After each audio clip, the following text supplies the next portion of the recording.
चलो प्लीज अब बातें बंद। हाँ बिल्कुल बातें नहीं। चैप्टर कौन सा था हमारा? Residential status. रिवाइज करके आए?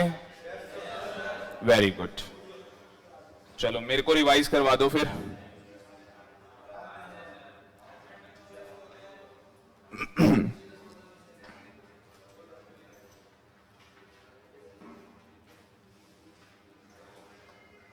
पता नहीं खुशबू बड़ी अच्छी आ रही है, आप कुछ लगा के आए हो या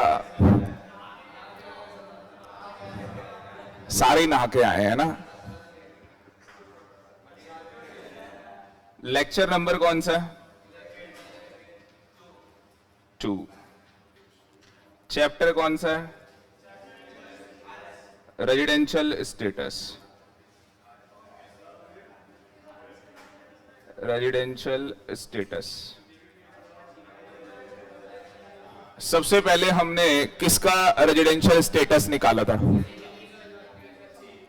इंडीजोल का। आपकी फर्स्ट क्लास है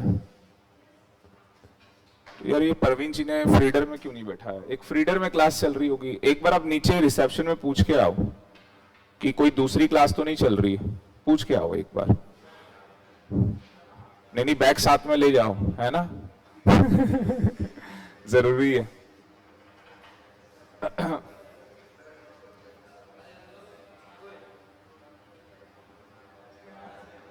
बस बस, क्योंकि बच्चे की पहली क्लास है तो ये सेकंड क्लास है, समझ में नहीं आएगा ना मैं क्या कर रहा हूं। तो सबसे पहले सेक्शन 6 सबसेक्शन 1 किसके रिगार्डिंग?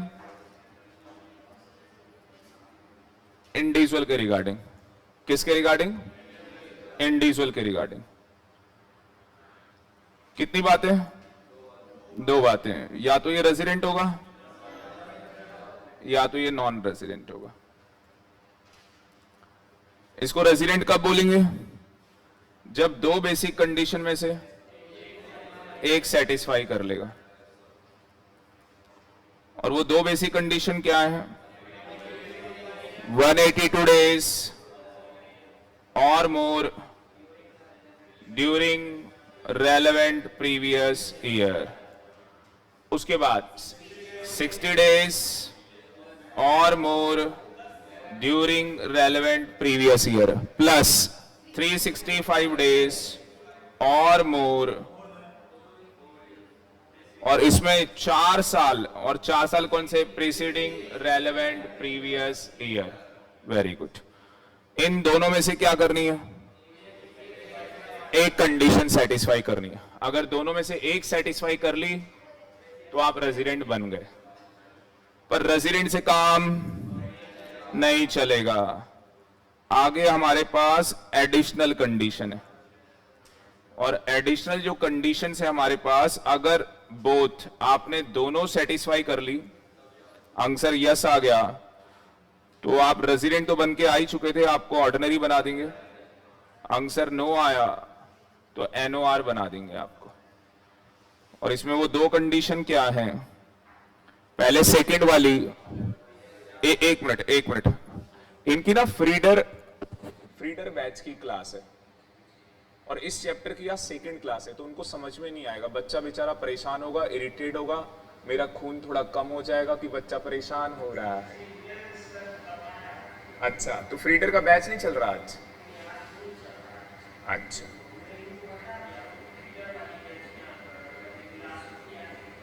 ठीक है बेटा, आप मेरे से मिलके जाना, आप बैठ जाओ, कोई नहीं, ठीक है?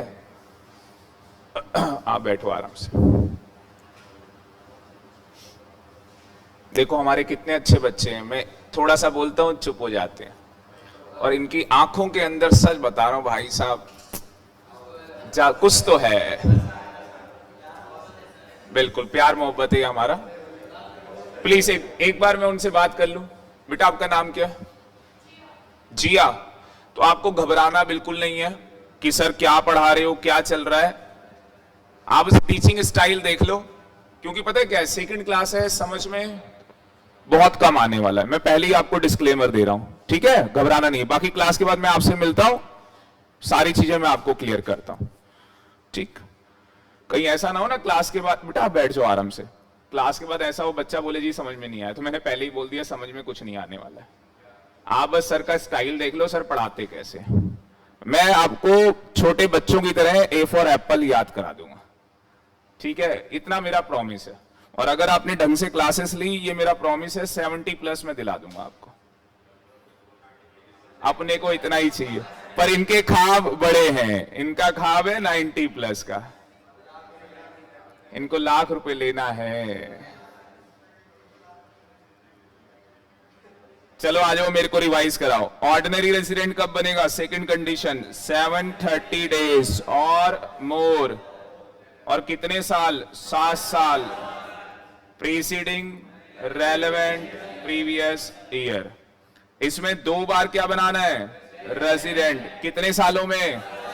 10 सालों में। ये 10 साल कौन से? Preceding relevant previous year. भाई साहब आग लगा दी आपने, पूरी बिल्डिंग में ऐसा लग रहा है हम ही पढ़ रहे हैं। तो अगर ये दोनों कंडीशन क्या हो गई? Ordinary resident. सर दोनों में से एक सेटिस्फाइड है, नॉट ऑर्डिनरी। दोनों ही सेटिस्फाइड नहीं है, नॉट ऑर्डिनरी। बात समझ में आ रही है? क्या यहीं तक हम लोगों ने पढ़ा था? यस, आज आगे चल रहे हैं, ठीक है। अब आप लोगों को नहीं बोलना है, अब मैं ही बोलूंगा। अब आप लोगों को नहीं बोलना है, मैं ही बोलूंगा। क्या हम सब लोग इंडिविजुअल हैं? Answer is yes. और हम क्या बनाने जा रहे हैं? किसी को रेजिडेंट। अब ये जो 2 बेसिक कंडीशन है, उसमें सेकंड कंडीशन एप्लीकेबल नहीं होगी। ये जो सेकंड कंडीशन है ये एप्लीकेबल नहीं होगी। इसका मतलब एक एक्सेप्शन आ गई। एक्सेप्शन का मतलब क्या है? कि सर उसके अंदर एक ही कंडीशन लगेगी। एक्सेप्शन का मतलब क्या है? सर एक कंडीशन लगने वाली है, और वो एक कंडीशन क्या लगने वाली है? 182 डेज और मोर। 182 डेज और more during relevant previous year. अगर ड्यूरिंग रेलेवेंट प्रीवियस ईयर 22-23 है अपना, अगर ड्यूरिंग रेलेवेंट प्रीवियस ईयर 22-23 में आप इंडिया में कितने दिन रहते हो? 182 डेज या उससे ज्यादा, तो आप क्या बन जाएंगे? रेजिडेंट बन जाएंगे। तो ये एक्सेप्शन का मतलब क्या है? कि आपके ऊपर सेकंड बेसिक कंडीशन अप्लाई नहीं होगी। एरो बनाओ ऐसे और लिखो एक्सेप्शन। बनाओ एरो जहां आपने चार्ट बनाया था।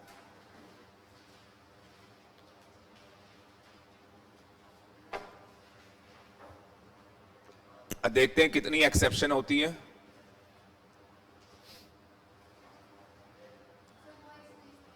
जिया आप बस अलग से, जिया नाम बताया बेटा, आप अलग से बस एक्सेप्शन लिख लो। मैं एक सिंपल वर्ड्स में आपको बताता हूं, मैं आप ही के साथ बात कर रहा हूं। अगर आप इंडिया में 182 डेज हो, अगर आप इंडिया में 182 डेज हो तो आप रेजिडेंट हो, बस इतना याद रखो, ठीक है। अगर आप इंडिया में 182 डेज रहते हो तो आप रेजिडेंट हो, बस। बेटा पीछे आपकी फ्रेंड नहीं आई आज? पेपर है? पता नहीं, ठीक है। ख्याल रखो अपने फ्रेंड्स का,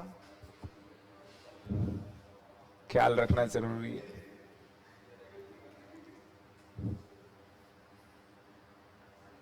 हम क्या पढ़ रहे हैं बच्चों? एक्सेप्शन, जिसके अंदर सेकंड बेसिक कंडीशन एप्लीकेबल नहीं होगी। एक कंडीशन लगेगी 182 डेज की। अगर आप 182 डेज इंडिया में रहते हैं तो आप रेजिडेंट, अदरवाइज नॉन रेजिडेंट। और अगर आप रेजिडेंट बन गए तो आपको आगे ऑर्डिनरी बनाएंगे, फिर एनओआर। अगर ऑर्डिनरी नहीं बने तो एनओआर, कहानी खत्म। तो देखें पहली एक्सेप्शन क्या है।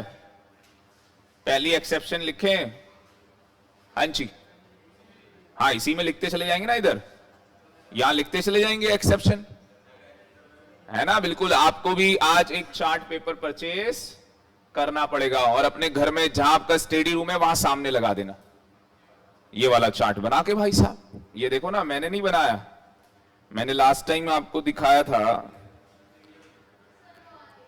आ रही है ना? बिल्कुल, मैं देखो कितना ख्याल रखता हूं। अच्छा, मैं आप लोगों को मिस भी करता हूं। मैं अब हमारा एक दिन का बीच में गैप आ जाता है, ऐसा नहीं लगता कि कुछ मिस हो गया बीच में, है ना? सर से मिले नहीं। मैंने तो मिस किया आपको। ये एक दिन का गैप मतलब झेला नहीं जा रहा है? डेली मिलेंगे सर। ये देखो, ये चार्ट नहीं बना हुआ, ये मैंने चार्ट पेपर खरीद के, आपको नजर ही आ रहा होगा। ये देखो कितना बड़ा, इतना ही तो साइज होता है चार्ट पेपर का। ये हर बैच में बच्चा कहेगा सर ये पीडीएफ भेज दो बस, फिर तो मैं कर लूंगा सारा काम। पर इस बैच में हम पीडीएफ नहीं देंगे, क्योंकि आप मेहनती बच्चे हैं। मुझे लगता है कि आप खुद बनाएंगे। ठीक है? हाँ सर, हम बहुत मेहनती है सर, हमें इसकी जरूरत नहीं है।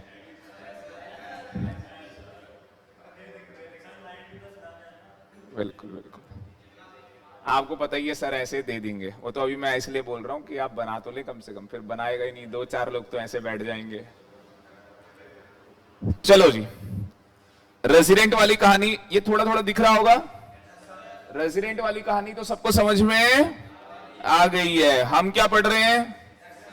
एक्सेप्शन। कौन सी एक्सेप्शन? पहली पढ़ने जा रहे हैं, फर्स्ट। ठीक है, पहली एक्सेप्शन हम लोग देखने जा रहे हैं। मैं थोड़ा बड़े में दिखाता हूं पहली एक्सेप्शन। अच्छा, वहीं पे है बड़े में। पहली एक्सेप्शन देखो क्या है, साथ के साथ लिखेंगे सारे बच्चे। इंडियन सिटीजन, आईसी का मतलब इंडियन सिटीजन। इंडियन सिटीजन कौन? भारत का नागरिक। क्या हम सब लोग भारत के नागरिक हैं? हिंदुस्तान जिंदाबाद, भारत माता की जय। आ गई बात समझ में? ये कान एक्सेप्शन ऑफ व्हाट? इंडिविजुअल। अच्छा, ये भी नहीं आ गए।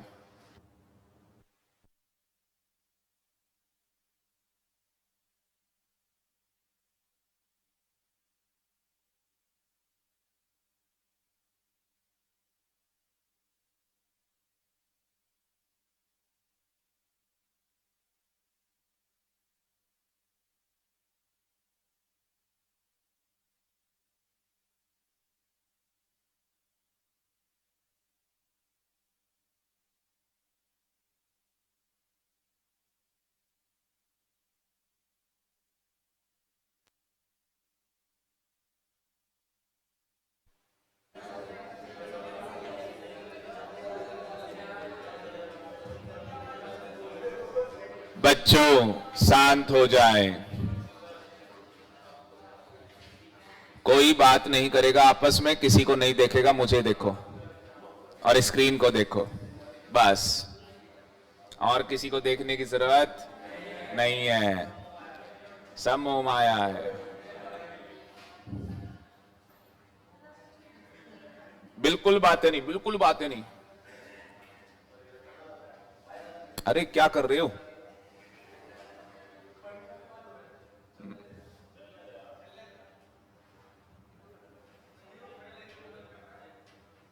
ना के नहीं आया होगा ना।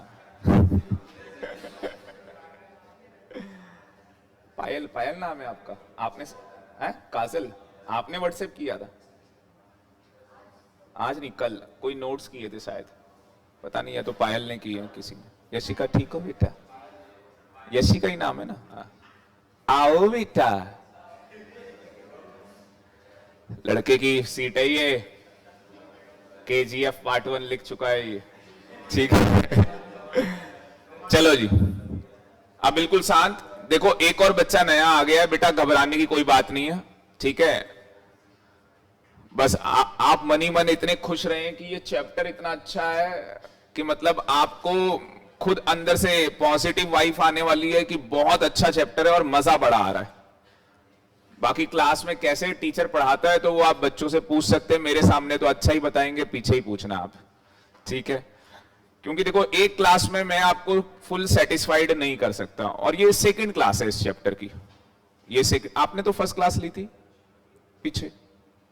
हाँ, नहीं, मुझे लगा ये वही है आपके फ्रेंड। अच्छा, वो अभी आ रही है? तो भाई शक्लों में भी कंफ्यूज हो जाता हूं। आज ना तुम मेरे से अलग अलग मिलने आओ। आ गई बात समझ में? और अपना फुल इंट्रोडक्शन मुझे दो, फिर मुझे याद रहे। चलो हम लोग क्या पढ़ रहे हैं? एक्सेप्शन पढ़ रहे हैं। और एक्सेप्शन में पहली एक्सेप्शन क्या बोलती है? आप इंडियन सिटीजन है, ये तो पता है आपको, इंडियन सिटीजन। दूसरा क्या बोलती है? लीव्स इंडिया, मतलब इंडिया छोड़ के जा रहा है। बंदा कहां जा रहा है? इंडिया छोड़ के जा रहा है। किस पर्पस के लिए जा रहा है? एम्प्लॉयमेंट पर्पस के लिए जा रहा है, मतलब परमानेंटली नहीं जा रहा।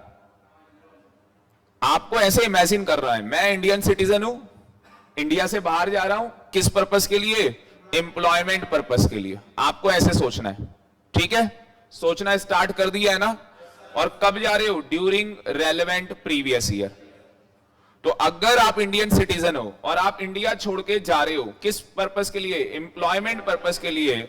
और अगर आप 182 डेज इंडिया में रहते हो या इससे ज्यादा ड्यूरिंग रेलेवेंट प्रीवियस ईयर, तो आप बन जाएंगे रेजिडेंट। क्या बन जाएंगे? रेजिडेंट बन जाएंगे। क्योंकि इसके अंदर एक ही कंडीशन लगेगी, 182 डेज वाली। सेकंड कंडीशन वो 60 डेज वाली इसके अंदर नहीं लगती है। बात समझ में आ रही है? क्लियर है? लिखो साथ में, Indian citizen plus leaves India plus employment purpose plus during relevant previous year. लिखो इतना।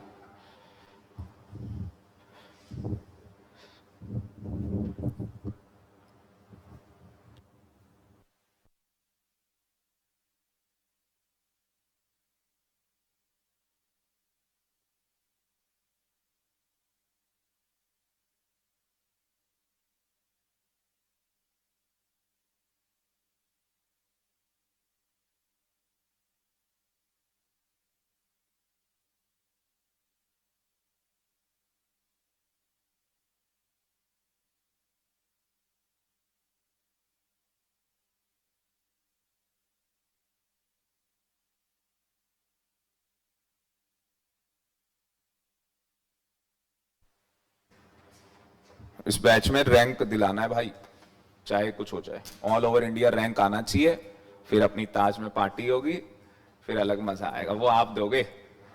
हाँ, ताज वाली पार्टी कुछ तो आपको भी देना चाहिए ना। हाँ बिल्कुल। यहां तक कोई दिक्कत? क्वेश्चन पूछूं? Indian citizen, leaves India, employment purpose, during relevant previous year. Relevant previous year जिस बच्चे को नहीं पता, 22-23 है बेटा हमारा साल। ये स्टार्ट हुआ होगा 1/4/2022 से और खत्म होगा 31/3/2023। तो इस केस के अंदर अगर आप इस पूरे साल में इंडिया में 182 डेज हो या इससे ज्यादा हो, तो आपको क्या माना जाएगा? रेजिडेंट। बंदा 200 डेज है, ये सारी कंडीशन सेटिस्फाई कर रहा है। कितने डेज है? 200। तो क्या होगा? रेजिडेंट या non resident? Resident. 60 days non resident. Very good. क्या सेकंड कंडीशन चेक करेंगे बेसिक की? नहीं। क्यों? एक्सेप्शन। एक्सेप्शन मुझे लगता है सबको क्लियर है। सेकंड में आ जाओ। सेकंड एक्सेप्शन कौन है? Indian citizen, leaves India. अभी तक तो बात कॉमन है, सेम है, पर ये बंदा है क्रू मेंबर। क्रू मेंबर समझते हो? Very good. जैसे शिप होती है बेटा, अच्छा ये तो पता ही होगा, एक एरोप्लेन होता है, हवा में उड़ता है और वहां पे वो क्रू होती है ना? होती है, मतलब स्मार्ट सी लड़कियां होती है वहां पे, और क्या, और वो क्रू का काम करती है। तो उसी तरीके से बेटा शिप में भी होती है। अच्छा लड़के भी होते हैं, हाँ, लड़कियां ही नहीं, मतलब लड़के भी होते हैं। आ गई बात समझ में? तो क्रू मेंबर होते हैं, शिप के अंदर भी होते हैं और एयरलाइंस में भी होते हैं। तो वो कौन है? क्रू मेंबर है। किसके? इंडियन शिप के। इसमें एरोप्लेन नहीं बोल रहा, किसकी बात कर रहा है? इंडियन शिप की बात कर रहा है। क्योंकि क्या होता है, जो इंटरनेशनल फ्लाइट होती है, मैं वैसे एरोप्लेन का बता रहा हूं, वैसे लिखा शिप है। एरोप्लेन वाले में तो क्या होता है, यहां से दुबई की फ्लाइट है, तो जो भी यहां से मेंबर ऑफ क्रू, चाहे वो लड़का है चाहे वो लड़की है, जो भी वो जा रहा है साथ में, जो मेंबर ऑफ क्रू है, वो क्या होगा? दुबई की फ्लाइट मेरे ख्याल से 2.5-2 घंटे की है। उसके बाद क्या होगा? ऑस्ट्रेलिया की फ्लाइट 3 घंटे, मतलब 3 घंटे 45 मिनट आपको लग जाएंगे, और बीच में पता नहीं कहां का रुकेगी। ऑस्ट्रेलिया में गया नहीं, पर आ गई बात समझ में, पर मुझे पता है। तो कहानी ये कि वो फ्लाइट जब दुबई पहुंच जाती है तो उसके बाद उनका क्या होता है, थोड़े टाइम के लिए स्टे हो जाता है वहां पे। पर कई बार ऐसा होता है कि वो स्टे ज्यादा होता है, 8 घंटे का होता है, कई बार बस 2 ही घंटे का होता है, कई बार बस क्या होता है, फ्लाइट गई और वही 2 घंटे में वापस आ गए। इसलिए एरोप्लेन वाला यहां पे नहीं लिया गया। हम एरोप्लेन वाले में क्या मान के चल रहे हैं, वो इंडिया में ही थे। अगर वो बाहर भी गए और वापस आ गए, हम मान के चल रहे हैं वो इंडिया में ही थे। हम किसके लिए यहां पे एक्सेप्शन ले रहे हैं, शिप के लिए। तो आपने देखी हुई है इंडियन शिप, जैसे इंडिया के जो एरोप्लेन है 2 फ्लाइट होती है बेटा, एक डोमेस्टिक एक इंटरनेशनल। वो जो एरोप्लेन डोमेस्टिक चलते होंगे वो इंडिया के ही होते होंगे, और जो फ्लाइटें इंटरनेशनल होती होंगी वो बाहर से भी हो सकती है और इंडिया वाली भी हो सकती है। बात समझ में आ रही है? तो ये एरोप्लेन की बात नहीं कर रहा, तो उसको दिमाग से निकाल दो। एरोप्लेन में कुछ होना है, एरोप्लेन में तो क्या है, हम मान के चलेंगे बंदा इंडिया में ही है, हम उसे बाहर मानेंगे ही नहीं। तो कौन है, इंडियन सिटीजन है, इंडिया से बाहर जा रहा है, लीव्स इंडिया। क्रू मेंबर है किसका, इंडियन शिप का, ड्यूरिंग रेलेवेंट प्रीवियस ईयर। देखा जाए तो ऊपर से क्या क्या कॉमन है, इंडियन सिटीजन, लीव्स इंडिया, ये कॉमन था। बस यहां पे एक चीज ऐड कर दी कि ये मेंबर ऑफ क्रू है इंडियन शिप का। तो कोई अगर बंदा इंडियन शिप का क्या है, मेंबर है, क्रू मेंबर है, और वो इंडिया से बाहर जा रहा है, तो उसका टाइम पीरियड कैसे कैलकुलेट करोगे, उसका टाइम पीरियड कैसे कैलकुलेट करोगे? ये कंडीशन पहले लिख ली है, जल्दी से लिख लो, जल्दी लिखो, फिर तुम्हें इंडिया दिखाते हैं। तुमने देखा होगा, आज हम दिखाएंगे तुम्हें India.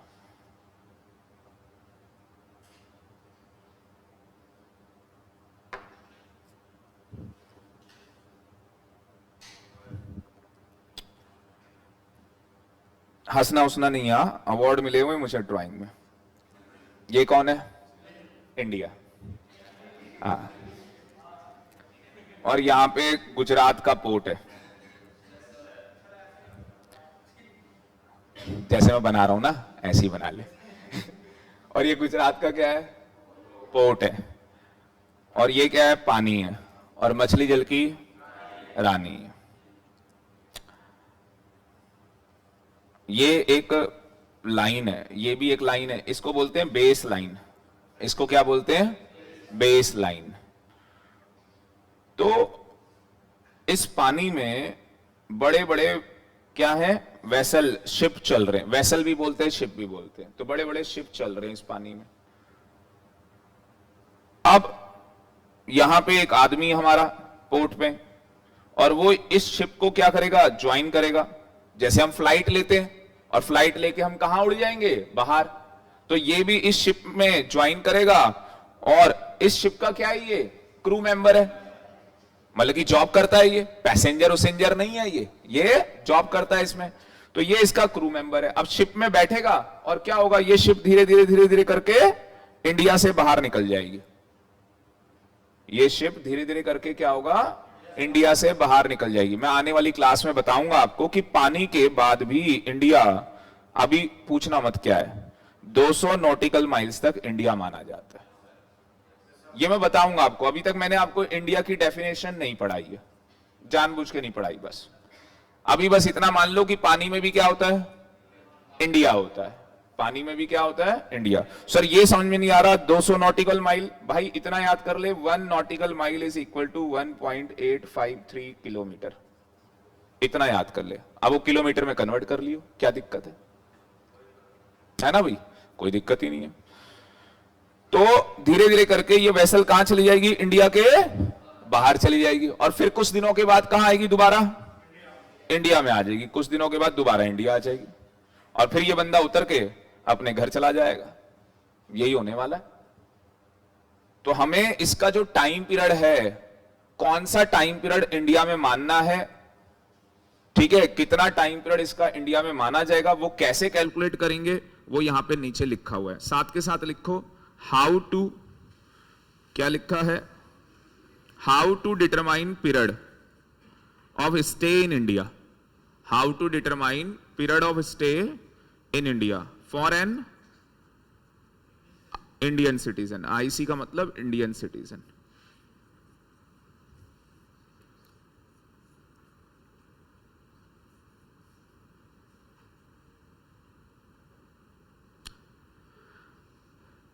So how to determine period of stay in India for an Indian citizen being a crew member? तो आप लोग मान लो कि आप इंडियन शिप के क्रू मेंबर हैं और आप इंडियन सिटीजन हैं, तो आपका पीरियड कैसे डिटरमाइन होगा कि आपका स्टे कितना है इंडिया में, आपका स्टे इंडिया में कितना है, वो कैसे कैलकुलेट किया जाएगा?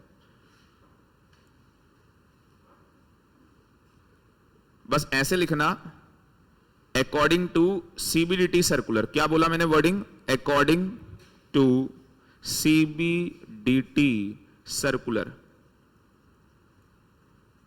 According to CBDT circular. CBDT की फुल फॉर्म पता है सभी को?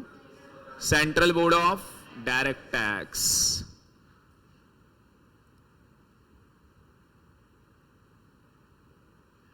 तो ये एक सेंट्रल बोर्ड है डायरेक्ट टैक्स का, ये अपने सर्कुलर निकालता रहता है। सर्कुलर का मतलब होता है क्लैरिफिकेशन इश्यू करना, रिमूवल ऑफ डाउट। अगर कोई आ जाए तो उस चीज के बारे में बताना। कई बार डाउट्स आ जाते हैं तो उस चीज को क्लैरिफाई करना। आपने मिनिस्ट्रीज के नाम सुने? जैसे मिनिस्ट्री ऑफ क्या है? फाइनेंस है। मिनिस्ट्री ऑफ कॉर्पोरेट अफेयर्स है। आरबीआई का नाम सुना है? सारे जितने भी बैंक्स हैं उनके पापा कौन है? और आरबीआई का पापा कौन है? Ministry of finance. और मिनिस्ट्री ऑफ फाइनेंस के ऊपर सेंट्रल गवर्नमेंट बैठी है, मतलब जिसका चेहरा मोदी जी है। मोदी जी जो सारे काम करते हैं वो किससे करवाते हैं? अपनी मिनिस्ट्री से। इसीलिए तो बोलते हैं prime minister, head of ministers, इसीलिए उसको प्राइम मिनिस्टर बोलते हैं। प्राइम मिनिस्टर को प्राइम मिनिस्टर क्यों बोलते हैं? हेड ऑफ ऑल मिनिस्टर्स, इसलिए उसको प्राइम मिनिस्टर बोला जाता है। बात समझ में आ रही है?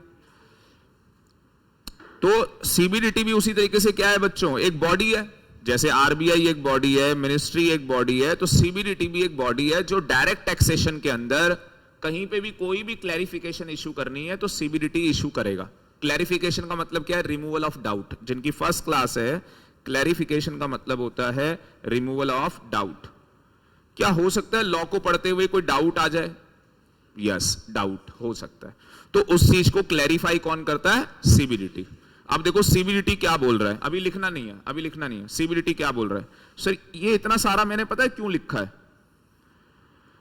अगर कोई आपसे पूछ ले कि भैया आप कह रहे हो कि इसका पीरियड इस तरीके से डिटरमाइन होगा, तो कहां लिखा हुआ है लॉ में? आपसे यही पूछा जाएगा, लॉ में लिखा कहां है? तो उसको क्या बताओगे? सीबीडीटी का सर्कुलर आएगा। वो कहेगा सर्कुलर तो बहुत सारे आते हैं सीबीडीटी के, कौन सा सर्कुलर आया था? तो सर्कुलर नंबर बताना पड़ेगा, 70/2015। 70 का मतलब क्या होता है? 17 तारीख को आया था। और 2015 का मतलब ईयर, ये मैंने तो पूरी डेट तक लिखी है, 17/8/2015। आगे बात, 17/2015 का मतलब ये पढ़ते कैसे? एनएन का मतलब क्या है? Notification number. तो इसको पढ़ते कैसे? नोटिफिकेशन नंबर मतलब 2015 में बहुत सारी नोटिफिकेशन आई होंगी, इस नोटिफिकेशन का नंबर कौन सा था? 70। आपका सीएमए का न्यू सिलेबस आ गया, सभी को पता होगा। पर कुछ ऐसे बच्चे भी हैं जो क्या कर रहे हैं? ओल्ड सिलेबस में पेपर दे रहे हैं। क्या बच्चों को ओल्ड सिलेबस को लेके, न्यू सिलेबस को लेके कोई डाउट्स आ सकते हैं दिमाग में? आ सकते हैं। तो क्या सीएमए इंस्टीट्यूट उसको क्लैरिफाई नहीं करेगा? करेगा। बात समझ में आ रही है? जैसे डाउट क्या आ सकता है कि सर मैंने ओल्ड सिलेबस के अंदर, मान लो अभी जून में एक ग्रुप पास कर लिया और मैं दिसंबर में न्यू सिलेबस में जाना चाहता हूं, तो क्या मैं जा सकता हूं? तो आंसर इज यस, वो जा सकता है, कोई दिक्कत नहीं है। फिर सर वो पेपर का सेट ऑफ कैसे होगा? यस और नो? क्योंकि वहां पे क्या है? वहां पे डायरेक्ट टैक्स का 100 नंबर का पेपर है और जो जीएसटी है उसका अलग 100 नंबर का पेपर है। अपना तो बैच भी चल रहा है सीएमए का, जिसका ओल्ड सिलेबस का है। मतलब तो कहने का क्या मतलब है कि सर उसका टैक्स का पेपर पास होगा या नहीं होगा? तो ये तो मेरे को खुद डाउट है, तो मेरे को अभी तक नहीं पता कि वो टैक्स का पेपर पास होगा या नहीं होगा, क्या होगा। तो इंस्टीट्यूट क्लैरिफाई करेगा ना उसको, भी क्या चक्कर है। क्योंकि अगर पेपर एग्जम्प्ट हो गया उसका टैक्स का, तो उसे तो जीएसटी पढ़ना ही नहीं पड़ा। बिना जीएसटी पढ़े टैक्स का पेपर क्लियर हो गया। अब फाइनल में आएगा जोर का झटका। आ गई बात समझ में? मतलब धीरे से जो भी है, मतलब ऐसे झटके लगेंगे उसको। तो period to be excluded, excluded की बात कर रहा है। वो कह रहा है ये जो पीरियड है ना, ये आपको नहीं लेना है, जो छोड़ देना है। तो देखो कौन सा कह रहा है ध्यान से देखना कौन सा कह रहा है। कह रहा है पीरियड कमेंसिंग फ्रॉम, ये पीरियड स्टार्ट कहां से होगा जो आपको नहीं लेना? The date entered into the continuous discharge certificate in respect of joining the ship. बंदे ने ज्वाइन किया होगा शिप को, वो नजारा याद करो। ये देखो शिप को क्या कर रहा था? ज्वाइन कर रहा था। तो जैसे उसने शिप को क्या किया? ज्वाइन कर लिया। ज्वाइन करने के बाद कह रहा है and period ending signing off. Signing of कब करेगा? जब अपने घर जा रहा है। ये उसका साइनिंग ऑफ है और ये उसका ज्वाइन है। यहां पे ज्वाइन किया, तो इधर ज्वाइन किया है, इधर साइनिंग ऑफ है। ये वाला जो टाइम पीरियड है ये क्या कर देना है? एक्सक्लूड कर देना है। इसका क्वेश्चन आपके एग्जाम में आ सकता है 110%। सीए में 2 बार, सीए इंटर में 2 बार ये क्वेश्चन पूछ चुके हैं, पर आपके एग्जाम में अभी तक पूछा नहीं है। और जो मैं क्वेश्चन करा रहा हूं वही आ सकता है। सर ऐसे कैसे? क्योंकि मैं जो क्वेश्चन करा रहा हूं वो सीए इंस्टीट्यूट के मटेरियल का है। आगे बात समझ? जैसे हमारा मॉड्यूल होता है, ऐसी सीए इंस्टीट्यूट का भी क्या है? मॉड्यूल है। और ये सीएमए इंस्टीट्यूट क्या करता है कि जो सीए के इंस्टीट्यूट में मॉड्यूल में क्वेश्चन डले, कई बार वो हमारे एग्जाम में कॉपी पेस्ट आ जाते हैं। तो हमें कोई हाइपोथेटिकल एग्जाम्पल नहीं करने चाहिए, हमें वो एग्जाम्पल करने चाहिए जो किसी बॉडी ने बना रखे। बात समझ में आ रही है? उसी का बेनिफिट है। तो करें हम लोग वो क्वेश्चन। आपको समझ में आ गया कितना टाइम पीरियड एक्सक्लूड करना है? डेट ऑफ ज्वाइनिंग, जो इसने ज्वाइन किया शिप को, और साइनिंग ऑफ, ये एक्सक्लूड कर देना है। तो साल में 365 दिन होते हैं। पता लग गया कि ये टाइम पीरियड कितना है? 100 डेज का है। तो 100 माइनस कर देंगे, 265 आ जाएगा, ये रेजिडेंट बन जाएगा। क्यों? कितना चाहिए था? ये तो फर्स्ट क्लास जिसकी है उसको भी पता लग गया है कि 182 डेज चाहिए, बस 182 डेज चाहिए बेटा। 182 डेज हो गए, बंदा रेजिडेंट, कहानी खत्म। आपको मैंने नोट्स दिए हैं, उसी के अंदर क्वेश्चन डाला हुआ है। जो मैंने आपको नोट्स दे रखे हैं उसी के अंदर मैंने क्वेश्चन डाला हुआ है। और मुझे लगता है कि अब तो सभी के पास नोट्स होंगे। और प्लीज अगर कोई अभी भी बिना नोट्स के है तो नोट्स ले ले, क्योंकि बिना नोट्स के अब काम चलने वाला नहीं है। और ये आनंद वाला ही क्वेश्चन आपके एग्जाम में आ सकता है। Page number 64। जिसके पास क्वेश्चन नहीं है सामने देखेगा, घबराने वाली कोई बात नहीं। मिल गया सबको? समझाऊं क्या? कौन है? आनंद। क्या है?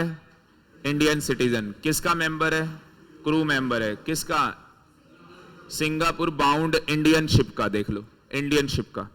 Engage in carriage of passenger, international. देखो टैरिफ है इसका। डिपार्चर कहां से हो रहा है? चेन्नई पोर्ट से। 6 जून को चेन्नई पोर्ट से ये शिप निकल रही है। और प्रीवियस ईयर है 22-23, बिल्कुल लेटेस्ट क्वेश्चन।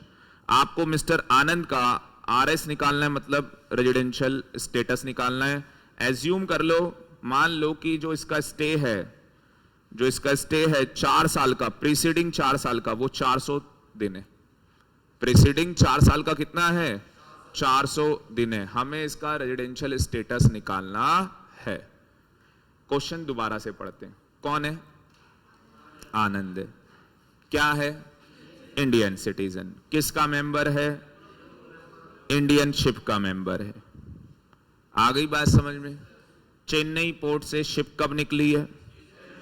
6 जून को निकली है। हमें प्रीवियस ईयर 22-23 में इसका क्या निकालना है? रेजिडेंशियल स्टेटस निकालना है। जो 22-23 से पहले के कितने साल हैं? 4 साल। उन 4 सालों में ये 400 डेज इंडिया में रहा है। तो 22-23 से पहले के साल कोई बताएगा? 21-22,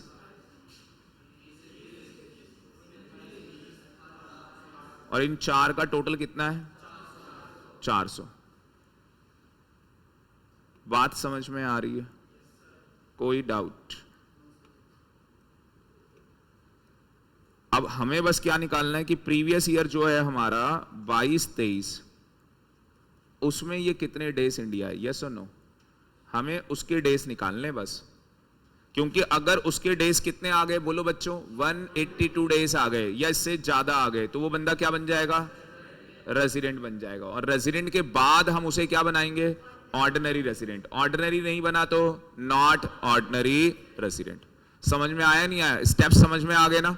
पहले रेजिडेंट बनाना है, उसके बाद ऑर्डिनरी, और ऑर्डिनरी नहीं बना तो एनओआर। कहानी खत्म।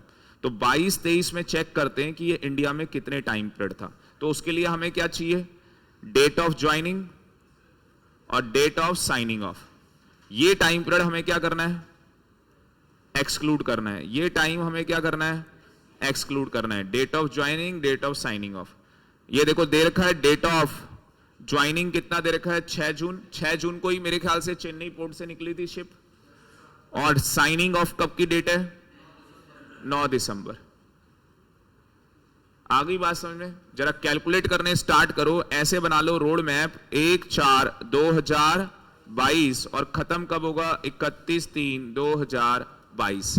सारे बच्चे बताएंगे अप्रैल के महीने इंडिया में था या नहीं था? अप्रैल के महीने में नहीं था। नालायक कहीं का। गया कब है? 6 जून को। 6 जून को गया है 2022 में। और आया कब है? 9 दिसंबर को। तो ये वाला टाइम एक्सक्लूड करना है ना आपको। ये वाला टाइम हमें एक्सक्लूड करना है भाई। ये टाइम अपने को नहीं लेना है। ये टाइम अपने को नहीं लेना है। इतना मैंने ड्राइंग बना दी तुम्हारे लिए, इतनी बढ़िया ड्राइंग बना दी तुम्हारे लिए। तो क्या ये पीरियड मैं इंक्लूड करूंगा या नहीं करूंगा? सर करोगे। तो ये पीरियड कितना हो रहा है? अप्रैल में कितने? अप्रैल के महीने में कितने लूं? 30 डेज। अप्रैल के बाद कौन सा महीना आता है? मई में कौन से लूं? मई में? मई के बाद जून। जून के कितने लूं? 5 दिन या 6 दिन? 6 दिन। ये देखो, अगर आपको ये यहां पे 2 तरीके से क्वेश्चन निकाला हुआ है।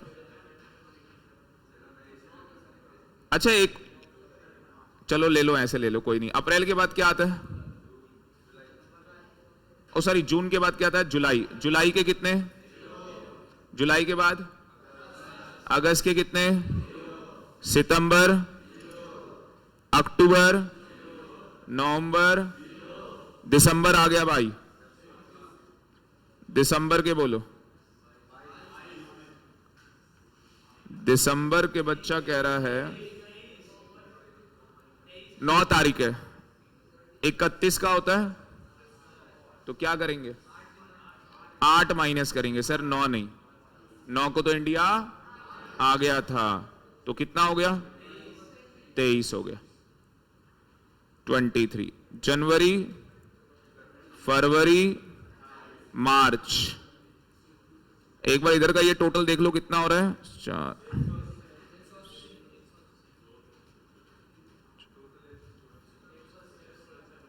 इधर 113 और इधर हो रहा है, ये जोड़ोगे आप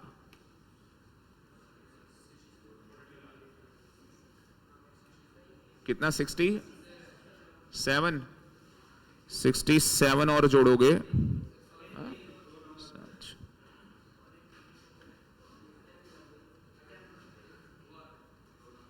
180 आ रहा ना?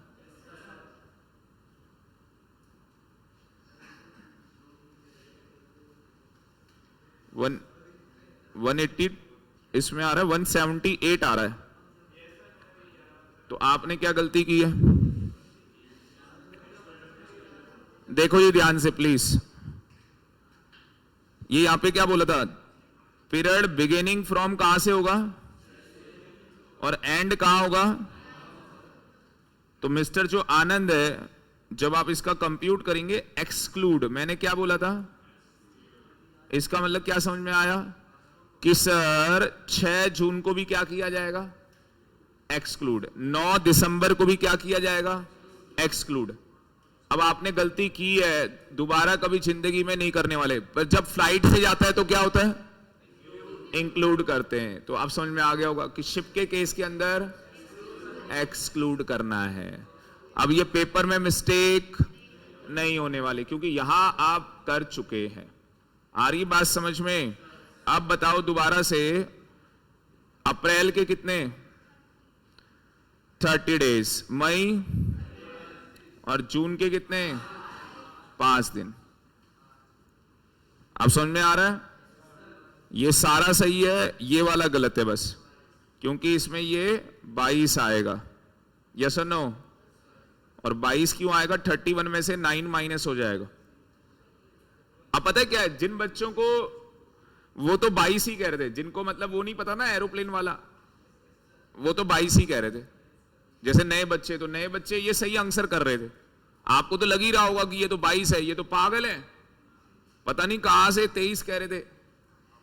आ गई बात समझ में? तो ये 22 ही होना है बेटा, और 22 इसलिए होना है क्योंकि ये डेटें एक्सक्लूड की जाएंगी। ये क्या की जाएंगी, एक्सक्लूड। पर अगर ये केस एरोप्लेन का होता तो इंक्लूड हो जाता। तो ये आएगा मेरे ख्याल से, ये टोटल अब कितना आएगा, नहीं ये का 2 3 10 112 और इधर 66। बेटा ये इनको जोड़ोगे तो ये 112 हो रहा है, और इधर जोड़ोगे तो 66 हो रहा है। ये आ गया 178 डेज। कितने डेज होना चाहिए था, क्या उससे कम है, क्या बन गया, नॉन रेजिडेंट। एग्जाम में कैसे करके आओगे आंसर, ड्राफ्टिंग क्या होगी एग्जाम के अंदर, हाँ जी कोई बता सकता है? प्रेजेंटेशन कैसे होगी एग्जाम में, प्रेजेंटेशन कैसे करेंगे, लिख लो। आज बता रहा हूं प्रेजेंटेशन, दोबारा नहीं बताऊंगा। सबसे पहले लिखेंगे आंसर नंबर। मान लो जिस भी क्वेश्चन का आंसर नंबर है वो आप लिख लोगे। उसके बाद लिखोगे लीगल प्रोविजन। क्या लिखोगे, लीगल प्रोविजन। कि लीगल प्रोविजन क्या है, तो लीगल प्रोविजन क्या है, हाँ जी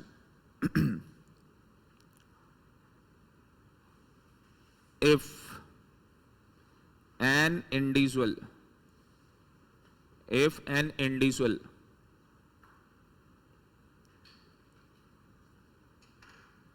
is a Indian citizen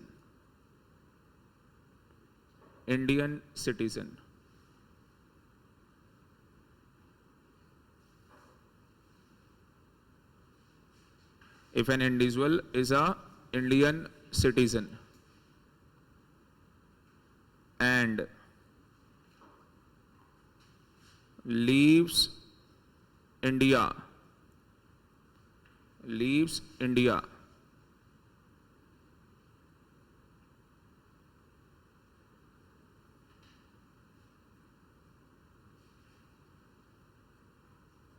also, comma, he is a member of crew of Indian ship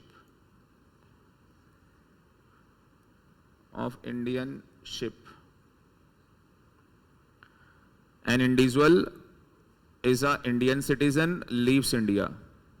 Also, he is a member of crew of Indian ship.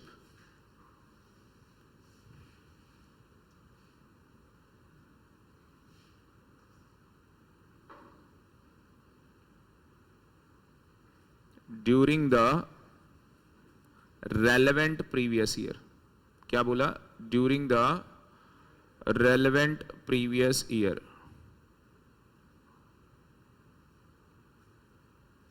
Bracket में बता देना, that is, हाँ जी 22 23, ये हमारा relevant previous year.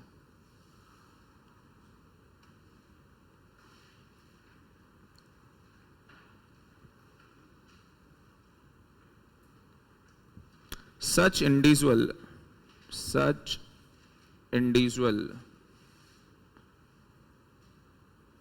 can become resident only if he satisfy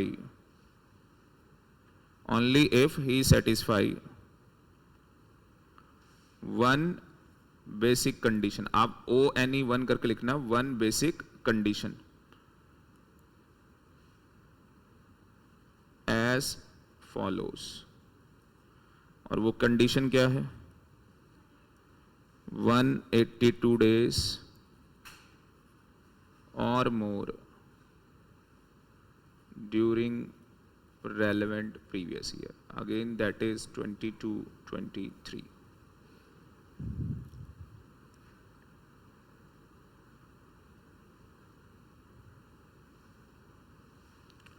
इसके बाद ये पूरा प्रोविजन आपने लिख दिया और आगे लिख ले अदरवाइज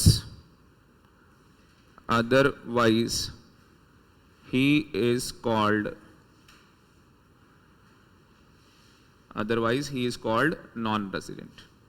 तो अगर वो सेटिस्फाई कर लेता है, लिखा है such individual can become resident only if he satisfy one basic condition. तो अगर वो एक बेसिक कंडीशन सेटिस्फाई कर लेता है वो रेजिडेंट बन जाएगा, अदरवाइज वो क्या बन जाएगा? Non resident. Otherwise he is called non resident, otherwise उसको नॉन रेजिडेंट बोला जाएगा। फिर क्या हेडिंग डालेंगे? इन द प्रेजेंट केस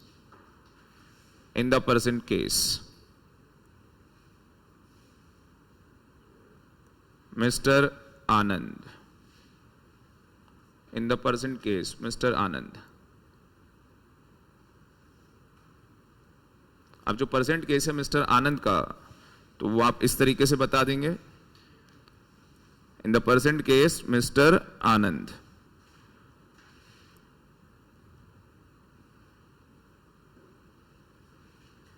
इतनी हेडिंग डाल दी आपने ना, in the present case mister Anand. He is a member of, he is Indian citizen and leaves India during previous year। Mister Anand के बाद डाल दो is an Indian citizen, ये पूरी लाइन कॉपी पेस्ट हो जाएगी। is an Indian citizen and leaves India during the previous year 22-23 as a member of Indian ship, ये सारा आ जाएगा। ठीक है जी। और अगर इसका स्टे 182 या उससे ज्यादा हो जाता है तो वो क्या बन जाएगा? रेजिडेंट बन जाएगा। वो क्या बन जाएगा? रेजिडेंट बन जाएगा। Otherwise non resident. Otherwise he is called non resident, otherwise उसे नॉन रेजिडेंट बोला जाएगा।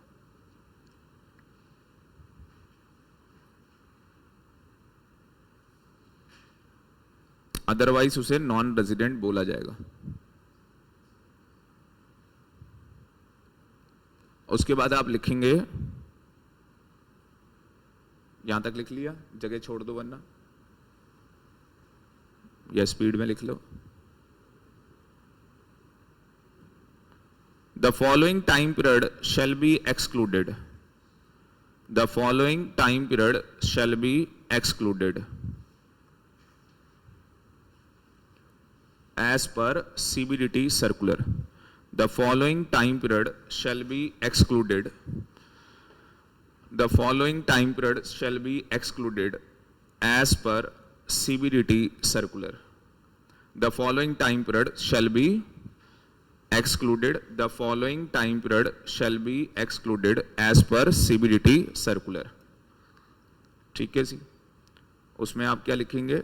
वो टाइम पीरियड क्या है जो आपको एक्सक्लूड करना है, ऐसे ही करके लिखना। Period commencing from the date entering into continuous discharge certificate in respect of joining the ship and, ये पूरी लाइन आ जाएगी बेटा यहां से लेके यहां तक। तो ये टाइम पीरियड अपने को क्या करना है? एक्सक्लूड करना है।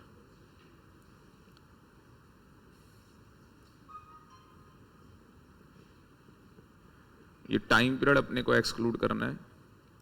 ये लाइन जल्दी से स्पीड में लिखो।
डन।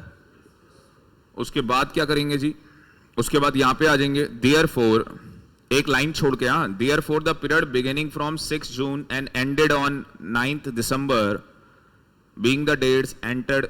ये बस इतना ही लिखना, आप ये सब मत लिखना, ये सारा काट देंगे हम लोग। बस क्या लिखना है, therefore comma the period beginning from 6 June 2022 and ending on 9th December 2022। ये पूरा therefore the period beginning from 6th June 2022 and ending on 9th December 2022, comma कर दिया, is to be excluded for computing the, क्योंकि provision में आपने बता दिया, for computing the period of his stay in India.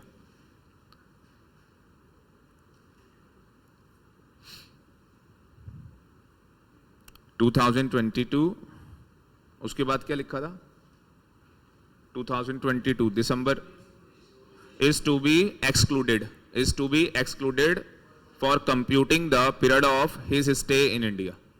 तो उस पीरियड को क्या कर देंगे, एक्सक्लूड कर देंगे।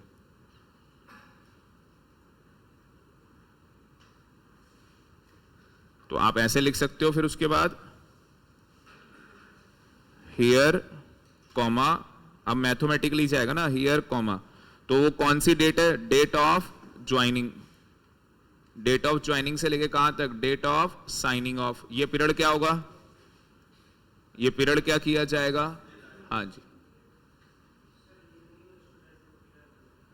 अच्छा आ गए, भेज दो, कोई दिक्कत नहीं है।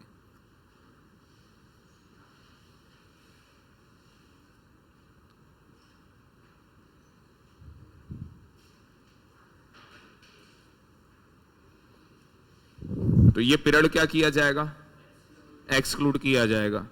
तो ये 6 क्या था, जून 2022, ये क्या था 9 दिसंबर 2022। ऐसे ही लिख के आना एग्जाम में, ठीक है। नीचे लिखना है नाउ, हियर के बाद नाउ। 6 जून, ऊपर 2022 लिख लेना। नंबर ऑफ डेज, ब्रैकेट में लिख देना एक्सक्लूडेड। हाँ जी, जून के महीने बताओ। एक तो तरीका क्या था, हम अप्रैल वाला निकाल रहे थे कि कितने दिन वो रहा, और एक तरीका क्या है कि हम 365 में से क्या कर दें, समझ गए ना, ये वाला टाइम एक्सक्लूड कर दें। समझ रहे हो, दो तरीके हैं सोल्यूशन निकालने के। आप दूसरे से भी निकाल सकते हो, फिर लिखना आपको उस तरीके से पड़ेगा, और आप इस तरीके से भी निकाल सकते हो। दो तरीके निकालने के। अब अभी हम एक्सक्लूड वाला निकाल रहे हैं, तो हम 365 में से एक्सक्लूड वाला माइनस कर देंगे। तो वो 6 जून से लेके 9 दिसंबर तक वो इंडिया में नहीं था भाई। तो 6 जून से लेके मतलब कि ये 6 तारीख भी एक्सक्लूड है, इस दिन वो इंडिया में नहीं था, तो जून का जो महीना होता है वो कितने डेज का होता है? हाँ 30 का ना, तो उसमें से कितने माइनस करेंगे? 5। समझ गए? क्योंकि ये डेज भी नहीं लिया जाएगा, 6 तारीख को भी नहीं लेना ना, तो 25 आएगा। उसके बाद बताओ, जून के बाद जुलाई अगस्त सितंबर अक्टूबर नवंबर दिसंबर। हाँ जी, जुलाई का कितना? अगस्त अक्टूबर और नवंबर, दिसंबर का कितना लेना है?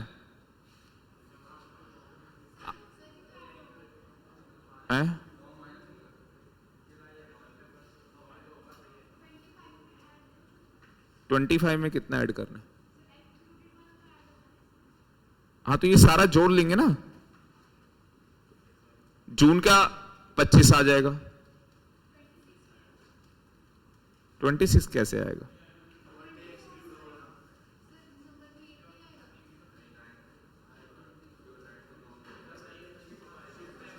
दिसंबर में 1 मिनट, हाँ 8 आएगा ना, ये 8 आएगा। एक मिनट, हाँ 9 सही लिखा था, कंफ्यूजन कर दोगे तुम। बेटा क्या करना है, सुन लो, बत्ती गुल कर दोगे तुम दिमाग की। भाई ये दिन क्या करने हैं? एक्सक्लूड करने हैं।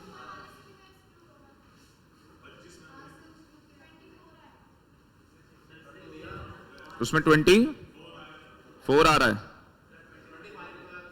25 ही तो आ रहा है। बेटा सुनो, 6 तारीख को वो इंडिया में, सुन लो, क्या 6 को इंडिया में मानेंगे? वो था, नहीं मानेंगे ना, इसका मतलब 6 तारीख को नहीं मानना, एक्सक्लूड करना है। तो कितने दिन इंडिया में रहा होगा? 5 दिन। जून के महीने 5 ही दिन रहा होगा ना, तो कितने दिन नहीं रहा होगा? 25। अब समझ में आ गया? ये हम कौन सा ले रहे हैं, या एक्सक्लूड वाला ले रहे हैं हम सारा, जब वो नहीं है। अब आप समझ गए? उधर कैलकुलेशन कर रहे थे इंक्लूड की, जो हम अप्रैल वाली कर रहे थे। अब हम जब अप्रैल का महीना ले रहे थे, तो अप्रैल में कितने दिन ले रहे थे? अप्रैल में कितने लिए थे? 30। अप्रैल के बाद मई में कितने? मई के बाद अब जून में कितने लिए थे हमने? 5 लिए थे। अब समझ गए? ये क्या कर रहे थे? इंक्लूड। ये क्या कर रहे हैं? एक्सक्लूड। अब समझ में आया या नहीं आया? आ गया ना भाई? आंसर निकालने के 2 तरीके हैं, या एक्सक्लूड से निकाल लो या इंक्लूड से निकाल लो। ये कितना आ रहा है? 187। ये 187 आ रहा है। टोटल कितना? 365। 365 में से 187 माइनस कर लो, 178।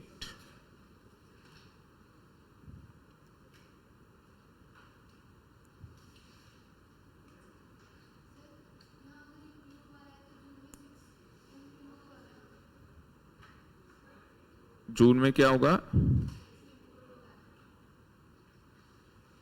नहीं, 5 ही दिन तो वो इंडिया में था ना, छठे दिन, छठा तो हम लेंगे ही नहीं ना। देखो 6 जून को, हाँ उसमें लेंगे, हाँ वो फ्लाइट में कह रही थी। बेटा शिप चल रहा है अभी, शिप की बात चल रही, फ्लाइट को यहां पे मत लेके आओ।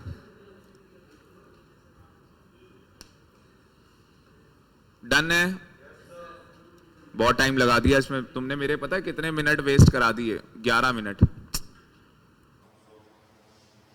अब इसमें लिख लेना कि ये क्या हो गया, अकॉर्डिंगली कितना आ रहा है? 187। तो लिख लेना इसको एक्सक्लूड किया जाएगा, और एक्सक्लूड करेंगे तो लिख लेना टोटल, वहां पे टोटल कर देना उसका। 187 आ गया ना, तो आप सीधे ही लिख दो हैंस लिख दो। लिख दिया हैंस? एक लाइन नीचे लिखो हैंस। ये समझ गए ना? ये टोटल करके दिखा दोगे 187, नीचे लिख दोगे हैंस, कॉमा।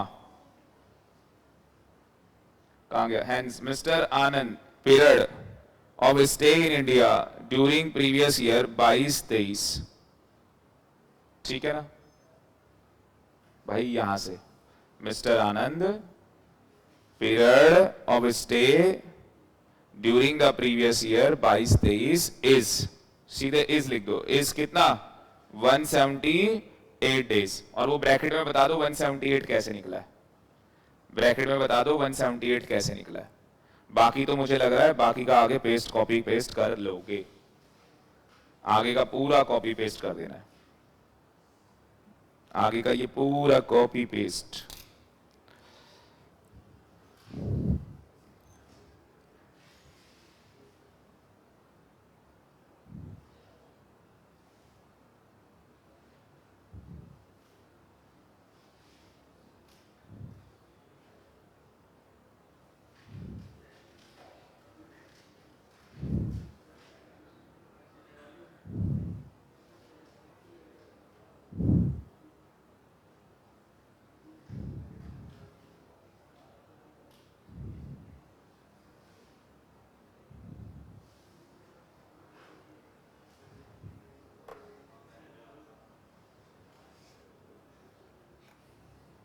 हाँ जी, कोई दिक्कत?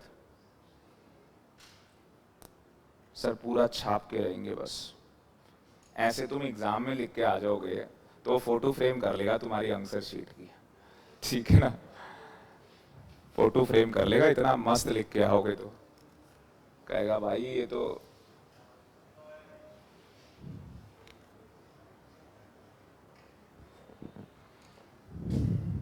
शैल वी प्रोसीड? आगे देखे जी, आप कुछ कितनी एक्सेप्शन बता दी?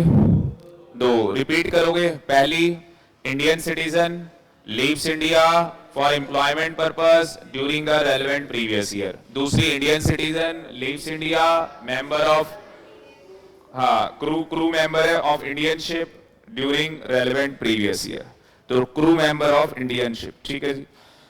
अब 2 एक्सेप्शन हो गई, इन 2 एक्सेप्शन में क्या हुआ, वो 60 डेज वाली जो बेसिक की सेकंड कंडीशन थी वो एप्लीकेबल नहीं हुई, ओनली 182 डेज की कंडीशन लगी, ठीक है। तो यहां तक 2 एक्सेप्शन हो गई, खत्म। अब एक नई चीज आ रही है, वो देखो क्या है।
अब लिखना है जी,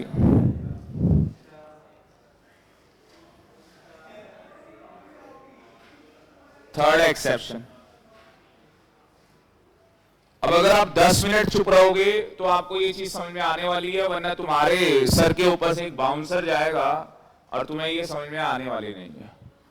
और ये पहले ही डिस्क्लेमर है कि ये समझ में किसी के नहीं आती है, पर मैं बहुत मेहनत करूंगा आपको समझाने की, तो आपको बहुत ध्यान देना है इसको, ठीक है? बहुत तरीके से इसको क्या करना है, समझना है। तो जितना आपके ऊपर दिमाग है ना, पूरा आज दिमाग लगा दो, पूरे अपने 17 साल 18 साल 20 साल का दिमाग लगा दो इसको समझने में, पूरा फोकस यहां पे। तीसरी एक्सेप्शन दुनिया हिला देगी तुम्हारी। Section 6 subsection 6। अभी तक क्या कर रहे थे? सेक्शन 6 सबसेक्शन 1 कर रहे थे। आप कहां पे आ गए? सेक्शन 6 सबसेक्शन 1, ओ सॉरी 6 पे। आप 6 पे आ गए भाई। और ये आई थी फाइनेंस एक्ट। ये क्या था?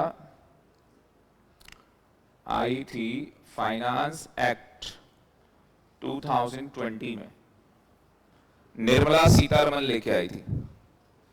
इसका मतलब कि इसमें अमेंडमेंट आई थी। तो अमेंडमेंट का मतलब चेंजेस। तो ये बहुत इंपॉर्टेंट है। लॉ के अंदर कुछ क्या किया गया? चेंज किया गया। आज से 2-3 साल पहले, रफली बोल लो 2-3 साल पहले लॉ के अंदर क्या कर दिया? चेंज कर दिया। इसका मतलब ये पहले नहीं होती थी, ये पहले नहीं होती थी। देखो ये है क्या, कितनी हमारी बेसिक कंडीशन है? 2। हमारी 2 क्या है? Basic condition. पहली, दूसरी। पहली क्या है? 182 डेज वाली और more during relevant previous year. ये 60 डेज वाली, ठीक है ना? Relevant previous year plus 365 days, 4 साल प्रीसीडिंग रेलेवेंट प्रीवियस ईयर। यही बात है। एक्सेप्शन का मतलब एक चीज तो समझ में आ गई आपको, ये तो अप्लाई नहीं होगी। देखो कितने प्यार से समझा रहा हूं मैं। यहां कुछ झोल हो गया। ये 182 डेज को क्या कर दिया? लेस देन 182 डेज, 182 से क्या कम, और कितना? 120 डेज कर दिया। अगर इसको ढंग से पढ़ूं तो उसका मतलब क्या हुआ कि अगर कोई 120 डेज, इसका मतलब कि 182 को क्या कर दिया? 120 डेज, और लेस देन 182 डेज, ये कंडीशन डाल दी। कुछ समझ में आ रहा है कि सर जो कंडीशन थी वो क्या थी? 182 डेज थी कंडीशन। कंडीशन जो थी हमारी 182 डेज थी। ये मैं आपके सामने लिखे रहने देता हूं ना। और ये क्या आया है भाई? चेंज आया है। ये है आपका चेंज, ये मैंने चेंज लिखा है, ये चेंज आया। तो 182 को कम करके कितना कर दिया? 120 डेज कर दिया। आपको बताना है कम करने से क्या होगा। अगर ये 182 को, क्योंकि एक्सेप्शन है ना, ये कंडीशन तो लग रही है ही नहीं, सेकंड वाली तो लगेगी नहीं, और फर्स्ट वाली भी क्या लगेगी? 120 और लेस देन 182, तो ही जाके लगेगी, तो ही जाके ये कंडीशन लगेगी, और तो जाके ये बंदा क्या बनेगा? रेजिडेंट बनेगा। तो जाके ये बंदा क्या बनेगा? रेजिडेंट बनेगा। कहने का बस ये मतलब है कि ये 182 को कम क्यों कर रहे? कुछ तो लॉजिक होगा। हाँ, रेजिडेंट बनाने के लिए। क्यों बनाना चाहते हैं इसको रेजिडेंट? इससे टैक्स ले। इससे क्या ले? टैक्स ले। क्योंकि रेजिडेंट जो बनेगा वो ज्यादा टैक्स पे करेगा, और जो नॉन रेजिडेंट होगा वो कम पे टैक्स पे करेगा। मुझे बताओ कि आप बहुत अमीर आदमी हैं, आप क्या है? बहुत अमीर आदमी हैं, तो हमें क्या करना है? 182 डेज हमें टैक्स करना है। टैक्स करते ही क्या होगा? हम रेजिडेंट बन जाएंगे। हमारी ग्लोबल इनकम क्या हो जाएगी? टैक्सेबल। जो इंडिया में कमा रहे हैं वो भी टैक्स, जो बाहर, विराट कोहली है क्या है? रेजिडेंट है। जो इंडिया से कमाता है उसके ऊपर भी टैक्स, और जो बाहर मैच खेलने जाता है, बाहर मान लो किसी टीवी में ऐड कर दे, किसी मूवी में आ जाए, तो उस पे भी क्या है? टैक्स है। ग्लोबल इनकम टैक्सेबल उसकी, इंडिया वाली भी और फॉरेन वाली भी, है ना भी? इंडिया वाली भी और फॉरेन वाली भी। तो बेटा वो क्या प्लानिंग कर सकता है विराट कोहली भी? सर 182 टच नहीं करेगा, 182 टच नहीं करेगा। और अगर 182 टच नहीं होगा तो रेजिडेंट नहीं बनेगा, और अगर रेजिडेंट नहीं बना तो क्या बनेगा, नॉन रेजिडेंट, और अगर नॉन रेजिडेंट बनेगा तो फिर इंडिया वाली इनकम टैक्सेबल होगी, बाहर वाली जो फॉरेन इनकम है वो टैक्सेबल नहीं होने वाली। इसलिए अब हमने कितना कर दिया, 120, क्योंकि जो इंडियन सिटीजन होगा, भारत का नागरिक होगा, वो कम से कम 120 डेज तो इंडिया में रहा ही होगा। आखिरी बात समझे, तो कभी भी इनको 120 दिन से ज्यादा बाहर खेलने के लिए नहीं भेजते। मतलब ये इतना होता है कि ये 120 दिन पहले इंडिया खेल लेते हैं, फिर जाके बोलते हैं बाहर खेल लो अब। हाँ सही बात है, ये सच्चाई है। क्यों नहीं कर सकते ऐसा, क्योंकि अगर ऐसा कर दिया तो ये लोग कौन है, इंडियन सिटीजन। ये लोग कौन है, इंडियन सिटीजन है। तो कहीं ना कहीं इन्हें क्या है, प्रिविलेज मिल जाएगी। इन्हें क्या मिल जाएगी, प्रिविलेज मिल जाएगी। इसलिए निर्मला सीतारमन ने क्या कर दिया है, ये 120 कर दिया। बात समझ में आ रही। अब इसके अंदर देखते हैं कौन सी फॉलोइंग क्या है, कंडीशंस है, कौन सी कंडीशन है और टॉपिक क्या है। लिखेंगे, ये फर्स्ट पॉइंट हो गया। इतना लिख लिया क्या आप लोगों ने, लिख स्पेस नहीं है कोई नहीं है, अलग से पेज ऐसे अलग से लिख लो। आगे जाके थर्ड एक्सेप्शन, एक बड़ा चार्ट तो आपको आज खरीदना ही पड़ेगा सबको, घर पे बना लेना बैठ के कि थर्ड एक्सेप्शन में क्या हो रहा है। सेकंड कंडीशन नहीं लग रही, फर्स्ट भी लगेगी पर वो 182 नहीं देवसेना, 120 डेज। 182 मत लगाना, 182 की जगह 120।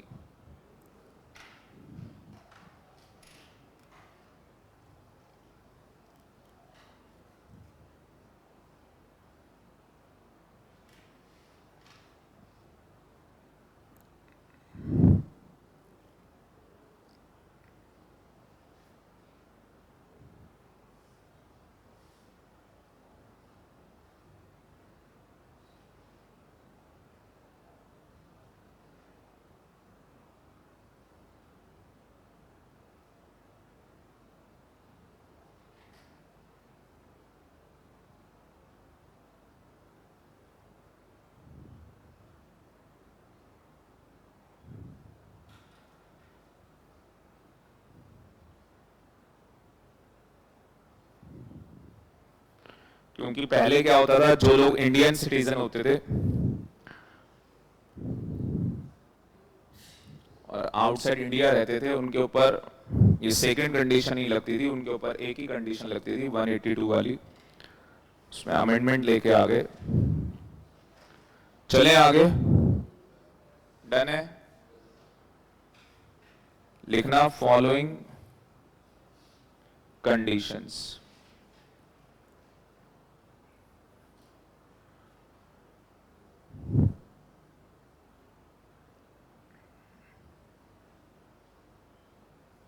फॉलोइंग कंडीशंस है जो आपको सेटिस्फाई करनी है। देखो क्या कंडीशन है, थर्ड है, नजर आ रहा है, कौन है, Indian citizen, person of Indian origin. अब आप पूछोगे sir person of Indian origin कौन होता है, रुक जाओ अभी रुक जाओ। Who is being outside India, तो नंबर 1 क्या हो गया, इंडियन सिटीजन या पर्सन ऑफ इंडियन ओरिजिन, दोनों में से एक ही होगा। नंबर 2 बीइंग आउटसाइड इंडिया, आप कहां थे, बाहर, comes on a visit to India, आप कहां आए हो, इंडिया में आए हो इन द प्रीवियस ईयर में।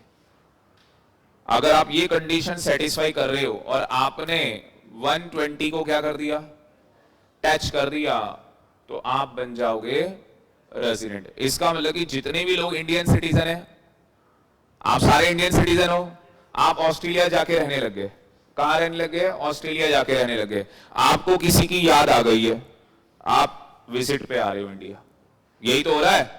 आप इंडियन सिटीजन थे, कहां चले गए थे, इंडिया से बाहर, किसी की याद आ गई, आप इंडिया आ रहे हो।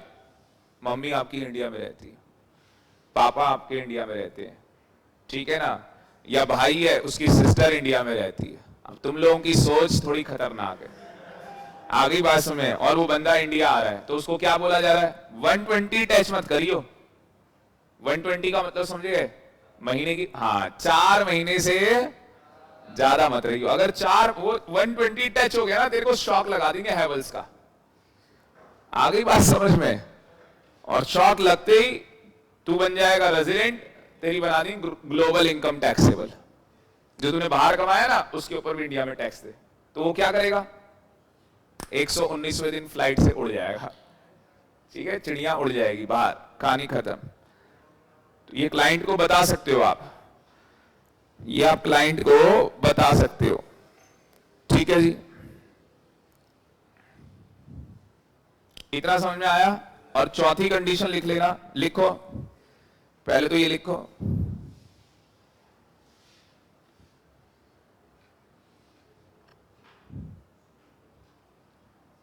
चौथी कंडीशन है total income. Total income other than foreign income exceed 15 lakh. वो भी उसी से टैक्स ले रहे हैं जो अमीर आदमी है, 15 लाख से ज्यादा कमाता है, जो 15 लाख रुपए से ज्यादा कमाता है। पहली कंडीशन क्या है? इंडियन सिटीजन और person of Indian origin who is being outside India comes on a visit to India. चौथी condition total income other than foreign income exceed 15 lakh.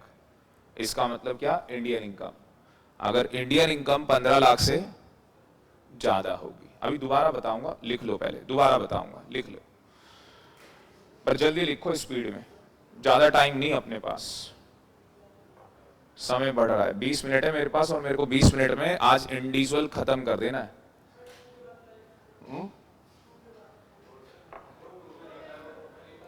Total income, total income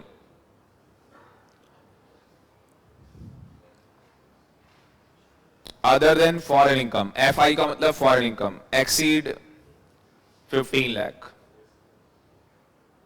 exceed 15 lakh. Done है? चलो पहली condition बताओ क्या लिखी है, देख लो। मैं तो अभी तुम्हारे बाद लिख रहा हूं, ये यहां पे लिखी थी मैंने कंडीशन। इंडियन सिटीजन या और क्या होगा? पर्सन ऑफ इंडियन ओरिजिन, दोनों में से एक होगा। मेरे को इंडियन सिटीजन तो पता है, पर्सन ऑफ इंडियन ओरिजिन नहीं पता, तो मैं यहीं पे लिख लूंगा कि पर्सन ऑफ इंडियन ओरिजिन होता कौन है। मैं दिखाता हूं आपको कि पर्सन ऑफ इंडियन ओरिजिन कौन होता है। ये रहा पर्सन ऑफ इंडियन ओरिजिन, देखो कौन होता है। पर्सन ऑफ इंडियन ओरिजिन उसे बोलोगे या तो वो खुद, ही का मतलब वो खुद, एंड ही इंक्लूड शी, या उसके मम्मी पापा, या उसके ग्रैंड पेरेंट्स, दादा दादी, नाना नानी, या तो आप खुद, अगर आप नहीं तो आपके पेरेंट्स, और आपके पेरेंट्स नहीं तो आपके दादा दादी, नाना नानी। कब पैदा हुए हो? अनडिवाइडेड इंडिया में 1947 से पहले, जब पार्टीशन नहीं हुआ था।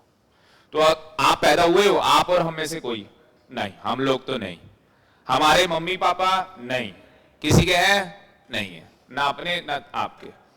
हाँ, दादा दादी, नाना नानी, इनमें से चारों में से कोई हो सकता है। किस किस का है? जो 1947 से पहले पैदा हुआ, दादा दादी। पता ही अपने पापा के बारे में नहीं पता, नालायकों, आज पता करो उनका नाम क्या था। सर वो भी नहीं पता। अपने पापा का पता है सर? हाँ, या पड़ोसी का पता है? याद नहीं? बताओ। दादा का नाम पता है अपने, और उनके दादा का, मतलब उनके पापा का, उतने तक मेरे को पता है। ये मेरे को भी नहीं पता था, एक पूजा में बैठा था, वहां पे नाम चाहिए था उनका, तब मेरे को पता लगा। अब ध्यान से सुनो मेरी बात को। तो हम तो पैदा नहीं हुए, हमारे मम्मी पापा नहीं हुए, पर दादा दादी, नाना नानी, चारों में से कोई एक भी इंडिया में पैदा हुआ होगा, आप पर्सन ऑफ इंडियन ओरिजिन मान लिए जाएंगे, और आपके ऊपर ये सेक्शन 6(6) अप्लाई हो जाएगा। क्वेश्चन पूछूं, दादाजी पैदा हुए थे अफ्रीका में और दादी पैदा हुई थी अफ्रीका के जंगल में, और नानी पैदा हुई थी ढाका में, और नाना जी पैदा हुए थे पाकिस्तान में। ये इंडिया था, ढाका और पाकिस्तान इंडिया था। कहानी ये कि तुम पर्सन ऑफ इंडियन ओरिजिन हो। बात समझ में आ गई? हाँ सर, ये लिख लेना बाद में, ठीक है? ये फाइल तो आपके पास आनी है। नंबर 2 कंडीशन बताओ। अरे नंबर 2 कंडीशन बताओ। Who is being outside India. तो आप इंडियन सिटीजन थे या आप क्या थे? Person of Indian origin. और आप कहां थे? इंडिया के बाहर। Visit India. तो कोई चक्कर है जिसकी वजह से, ऐसे लिख लो, चक्कर भी लिखना पड़ेगा ना। कम्स टू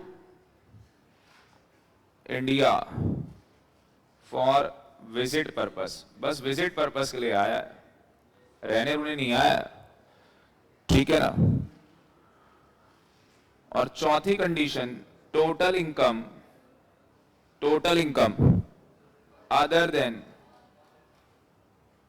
फॉरेन इनकम को छोड़ के एक्सीड्स 15 लाख। तो बड़ा आदमी बड़ा बकरा पकड़ा है, छोटा नहीं, बड़ा। इसका मतलब क्या है? ये 15 लाख रुपए आपकी क्या है? इंडियन इनकम है। ये 15 लाख रुपए क्या है? आपकी इंडियन इनकम है। मैंने दो बार इंडियन लिख दिया, इंडियन इनकम लिखना था। Income, Indian income. तो अगर कोई बंदा इंडियन सिटीजन है और इंडिया से चला गया था बाहर, इंडिया से बाहर चला गया था, अब इंडिया विजिट पर्पस के लिए आ जाता है, कम, ठीक है ना? और उसकी इंडिया में भी क्या है? इनकम। क्योंकि फॉरेन की इनकम को छोड़ दो ना, शायद उसका कोई होटल हो इंडिया में, या उसका कोई बिजनेस हो सकता है, नहीं हो सकता। और वो वहां से कितना, इंडिया से कितना पैसा कमा रहा है? 15 लाख रुपए से ज्यादा। कितना पैसा कमा रहा है?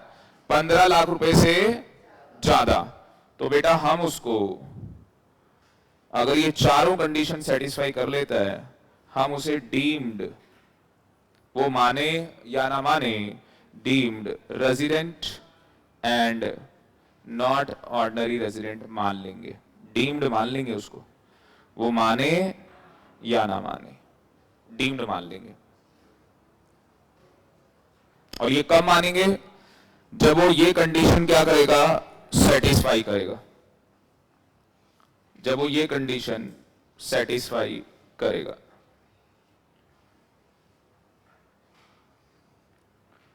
और वो कंडीशन क्या है?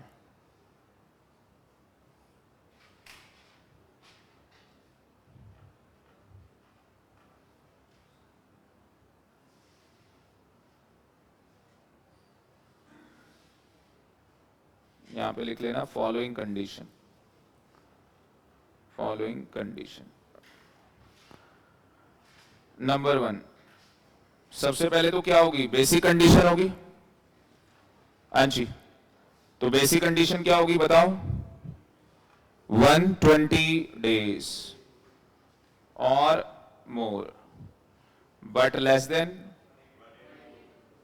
182 डेज। तो आपको पहले से ही आता है यार। ड्यूरिंग रेलेवेंट प्रीवियस ईयर, कोई दिक्कत ही नहीं। क्या बन गया बंदा ये सेटिस्फाई करने के बाद? रेजिडेंट। ये सेटिस्फाई कर दी, रेजिडेंट बन गया। प्लस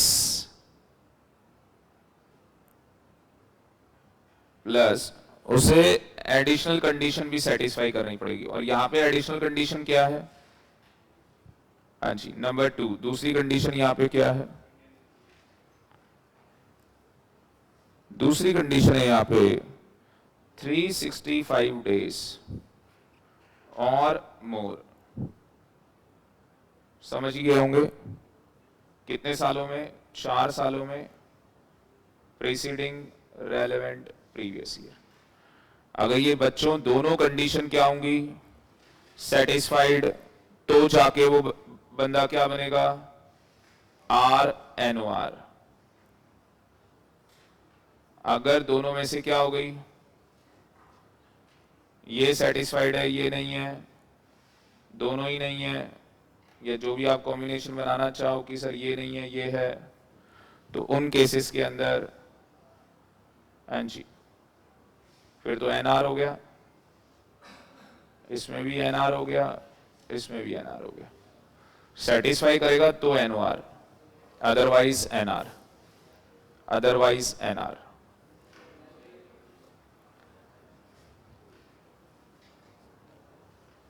कुछ समझ में आ रहा है? तो एक बार रिपीट कर दें।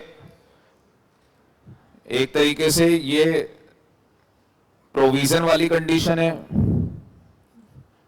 और ये आपकी प्रैक्टिकल कंडीशन है, ये आपकी प्रैक्टिकल कंडीशन है। तो प्रोविजन क्या है कि इंडियन सिटीजन हो या पर्सन ऑफ इंडियन ओरिजिन हो, आउटसाइड इंडिया रहता हो, इंडिया आ रहा है और उसकी इंडिया की जो इनकम है वो 15 लाख से ज्यादा है फॉरेन इनकम को छोड़ के, तो उस केस के अंदर अगर वो 120 को भी टच कर जाता है, अगर वो 120 को भी टच कर जाता है और लेस देन 182 है और प्लस 365 डेज और मोर, 4 साल चेक करने पड़ेंगे, पिछले 4 साल चेक करने पड़ेंगे। तो अगर मैं इसकी एनालिसिस लिखूं आपके लिए, इसकी एनालिसिस क्या होगी? इसकी एनालिसिस होगी, हमारा रेलेवेंट प्रीवियस ईयर कौन सा है? 22-23।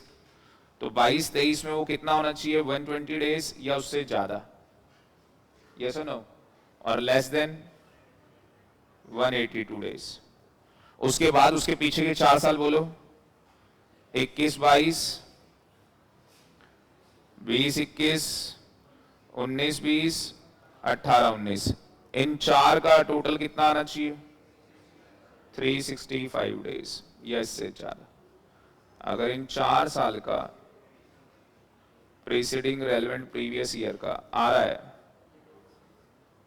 ये पहली कंडीशन, ये दूसरी कंडीशन, अगर ये दोनों ही सेटिस्फाई हो रही है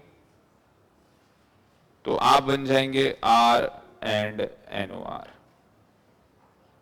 पहली सेटिस्फाई कर रहे हो, ये तो हो रही है, रेजिडेंट तो बन गए, बट अगर ये सेटिस्फाई नहीं कर पा रहे तो उस रेजिडेंट बनने का कोई बेनिफिट नहीं है, क्योंकि फिर आप क्या बन जाएंगे? सीधे NR बन जाएंगे। ये दोनों ही करनी पड़ेंगी, ये दोनों ही करनी पड़ेंगी, तो जाके ऐसा होगा।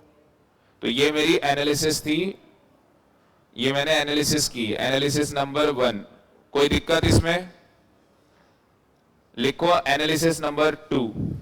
ये लिख लिया? एनालिसिस नंबर 2 में आ जाओ।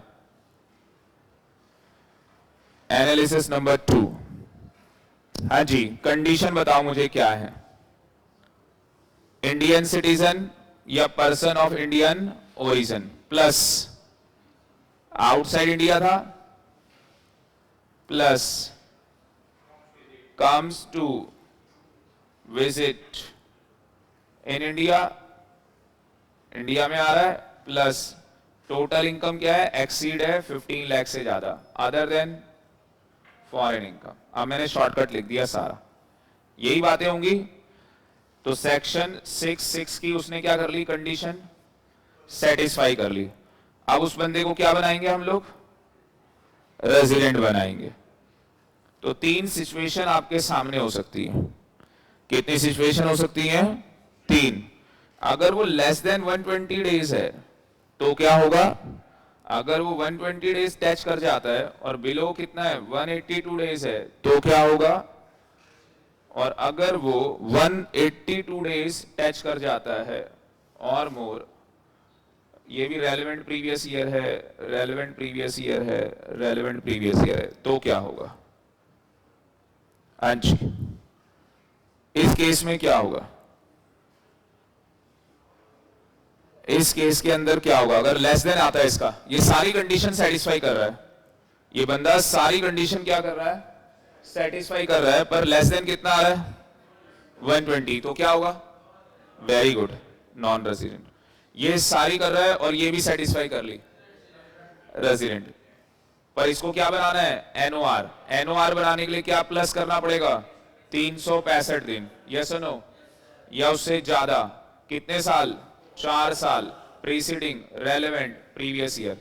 और अगर ये भी सेटिस्फाई कर ली है तो, अगर ये भी सेटिस्फाई कर ली है तो वो आर एंड एनओआर बन जाएगा, यस और नो। तो यहां पे बन गया था जी रेजिडेंट। ये सेटिस्फाई करने के बाद R and NOR. R O R नहीं बने, यही तो है झोल, यही झोल है। एक बच्चा अभी फंसा है, बाकियों को फंसना नहीं है। कान खोल के सुन लो गांव वालों, कान खोल के। यहां पे आर एंड ओ आर नहीं बनता। क्यों, क्योंकि लॉ कह रहा है। आगे बात समझ में। यहां पे हम क्या बनाते हैं, एनओआर बनाते हैं। जबरदस्ती कर रहे हैं ना उससे, जबरदस्ती है बेटा, जबरदस्ती तो कर रहे हैं। किसी जो भी बंदा बाहर से इंडिया आ रहा है उसको कह रहे हैं देख 120 टच मत कर लियो, और अगर टच कर लिया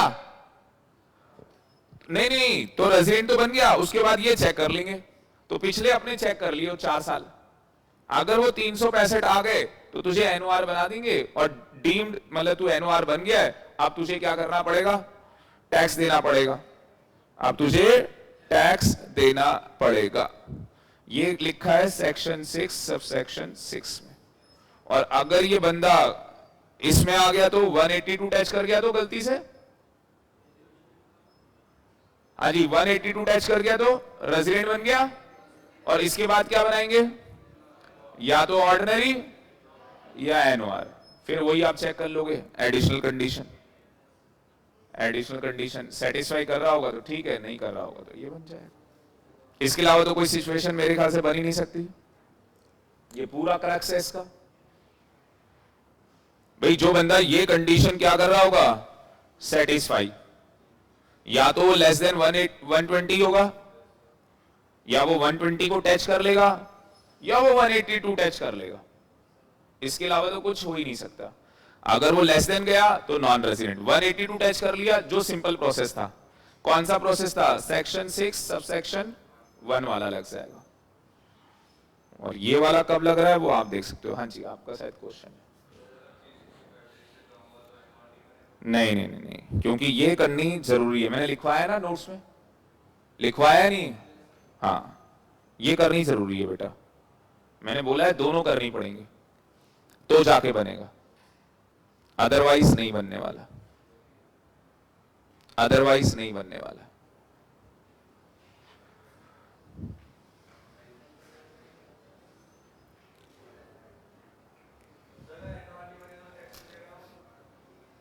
अगर वो हाँ नहीं, फिर तो फिर क्यों देगा टैक्स, फिर तो नॉन रेजिडेंट हो गया ना, फिर तो नॉन रेजिडेंट हो गया, कहानी खत्म हो गई उसकी, कहानी खत्म है नॉन रेजिडेंट बनते।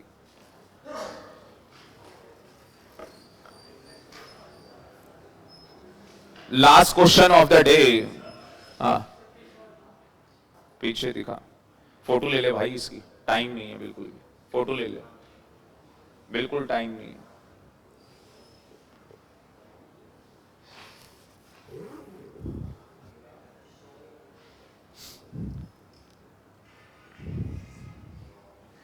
क्वेश्चन देखो, when an individual, क्वेश्चन लिखना, shall be, एग्जाम का क्वेश्चन है, treated as R and NOR, when an individual shall be treated as R and NOR। बताओ एक बंदा R and NOR कब कब बनता है, हाँ जी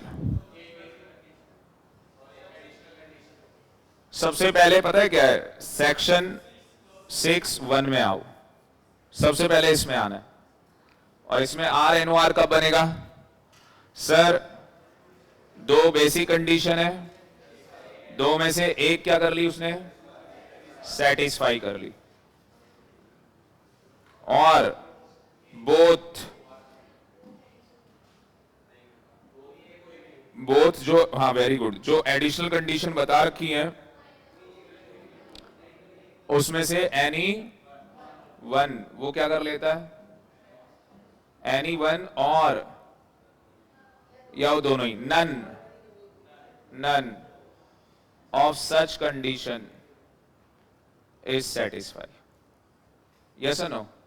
या तो वो एक कर रहा है या वो एक भी नहीं कर रहा, या वो एक कर रहा है या वो एक भी नहीं कर रहा. तो इन दोनों केस, ये हो गया और प्लस ये वाला हो गया, है ना. तो वो क्या बन जाएगा, R एंड NOR. क्योंकि ये उसने सेटिस्फाई की, R बन गया. एडिशनल कितनी कंडीशन थी, दो में से क्या हुआ सर, एक सेटिस्फाई है एक नहीं है. सर ये सेटिस्फाई नहीं है, ये है, और तीसरी ये सिचुएशन. तो इस सिचुएशन में क्या हो रहा है, वो इसमें भी वो क्या है, तीनों केसेस में. ये सर नो. तो वही तो मैंने लैंग्वेज लिखी है कि इन दोनों में से क्या कर रहा है, एक कर रहा है, या दोनों ही नहीं कर रहा, या दोनों ही नहीं कर रहा. तो आप एग्जाम में लिख के आ जाओगे कि दो बेसिक कंडीशन है, उसमें से बंदा एक सेटिस्फाई कर रहा है, और जो दो एडिशनल कंडीशन है उसमें से एक सेटिस्फाई कर रही है, none of the such condition, नहीं कर पा रहा. और दूसरा केस क्या लिखोगे, सेक्शन 6 सबसेक्शन 6, समझ गए, जिसमें डीम्ड R एंड NOR बन गया था.